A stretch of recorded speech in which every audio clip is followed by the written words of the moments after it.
আমরা যখন এই পুরো মাটিটা ভরাট করি, এই এই এই সেম লেভেলে ছিল এই জায়গাটা। যখন আমরা মাটিটা ভরাট করি তখন আমাদের শেখ হাসিনা সরকার ছিল, তখন আমাদের মাটি ভরাট করার জন্য কোনো অসুবিধা দেয়নি শেখ হাসিনা সরকার।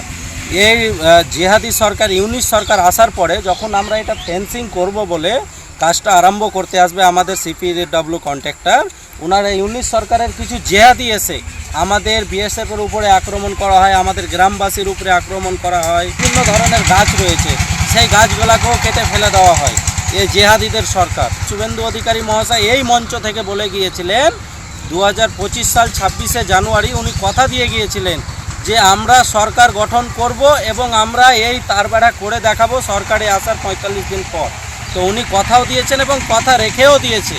আমরা এতে অত্যন্ত খুশি। জাল নোট পাচারকারী, ফেন্সি ডিল এবং ড্রাগ স্মাগলিং এবং অন্যান্য অনেক ধরনের 2 নম্বরই যেটা আমাদের ইন্ডিয়ার বিরোধী, ওনারাই এটা করতো। জিহাদিদের সরকার করতো, এখানে আমাদের ইন্ডিয়াটাকে পুরো তছনছ করার প্ল্যানিংয়ে ছিল ওরা।